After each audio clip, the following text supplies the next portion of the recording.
गजा की सूरत हाल पर दुनिया भर के अंदर तबसरा, तज्जिया, बातचीत, मुज़ाकरात या डेलिब्रेशंस हो रही हैं और वज़ीर-ए-आज़म नरेंद्र मोदी ने भारत सरकार की गजा को लेकर पॉलिसी क्या है, उस पर बयानात भी दिए हैं, तशवीश का इजहार भी किया और फ़लस्तीन के सदर महमूद अब्बास से जो मुलाकात यूनाइटेड नेशन सिक्योरिटी काउंसिल के इजलास के साथ साथ की, वो बताता है कि मामले की हसासियत है।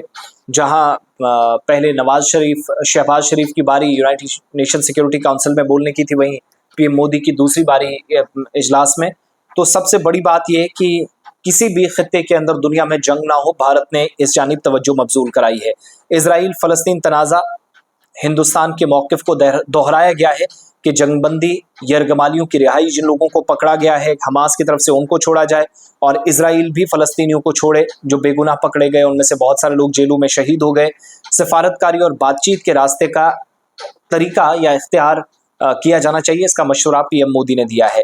कहा कि दोनों मुल्कों की जो पॉलिसी है हमारी, यानी भारत की टू नेशन पॉलिसी, जिसके जरिए खित्ते में अमन और इस्तेकाम फराहम हो सकता है, यानी फ़लस्तीन एक आज़ाद मुल्क बने, उसके लिए हिंदुस्तान फ़लस्तीन जिसको तस्लीम करने से पहले ममालिक में से एक हिंदुस्तान ऑलरेडी बना हुआ है, वो मानता है कि this is the also a country, तो उस प्रोसेस को कंटिन्यू किया जाना चाहिए।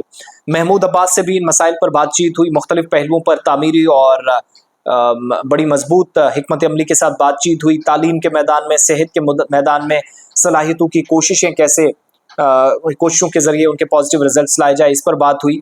और वज़ारत ख़ारजा ने भी मुलाकात के बारे में जो तफसीली बयान दिया है, रणधीर जायसवाल जिन्होंने एक्स पर पोस्ट भी किया, उन्होंने कहा कि वज़ीर-ए-आज़म ने अक़वाम मुत्तहिदा की जनरल असम्बली के मौके पर फ़लस्तीन के सदर इज़्ज़त माब महमूद अब्बास से मुलाकात की और वज़ीर-ए-आज़म ने गहरी तशवीश का इजहार गजा की सूरत हाल पर किया। गजा और फ़लस्तीन में इंसानी सूरत हाल, ये जो बहरान है हिंदुस्तान के लोगों के लिए, हिंदुस्तान के मुसलसल इजराइलियों के खिलाफ और फ़लस्तीन के हक़ में जो हिमायत रही है वो जारी रहेगी।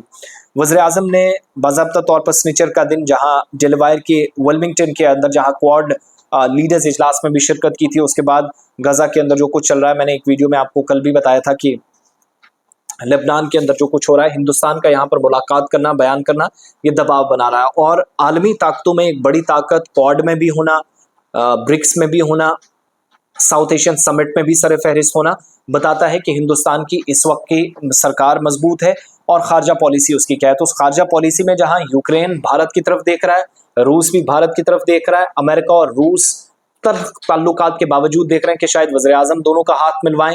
एक वो कोशिश अब तक कामयाब नहीं हुई है, मगर कोशिशें जारी हैं। फिर फ़लस्तीन पर भारत का मौक़िफ़, जो अटल बिहारी वाजपेयी, उससे पहले इंदिरा गांधी, पीवी नरसिम्हा राव, उससे पहले पंडित जवाहरलाल नेहरू, सब ने जो अपनाई थी।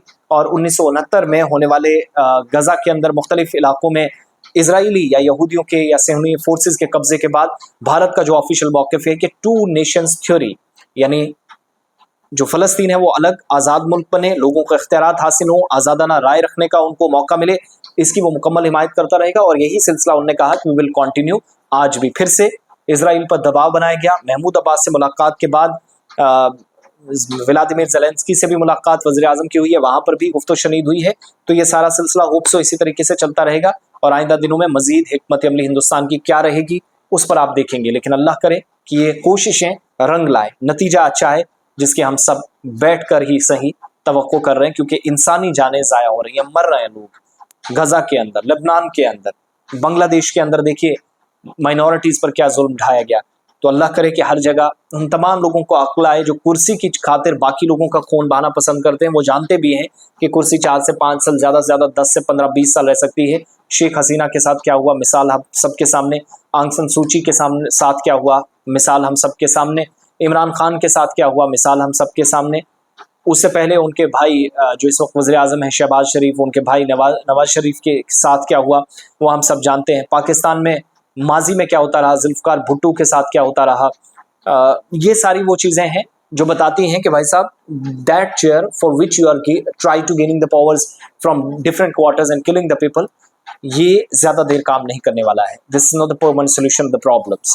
सो होप सो ये मुलाकातें जिसमें भारत ने फिर से तशवीश का इजहार किया है, जंग रोकने की बात कही है, उम्मीद करते हैं कि थोड़ा सा ही फ़र्क पड़े। लेकिन अमेरिका बड़ा भाई जो इस वक्त इस खून खराबे में बराह रास्त एक कातिल है, मुजरिम है, सबसे बड़ा दुनिया को तबाह करने वाला, छोटे ममालिक पर कब्जा करने वाला, उनको बर्बाद करने वाला मुल्क है, तो वो इस वक्त अपने छोटे भाई इजराइल पर हाथ रखे हुए हैं, जिसकी ये हिमाकत है कि कहीं पर भी अपनी मर्जी से कभी भी दिन और रात में हमले कर रहा है।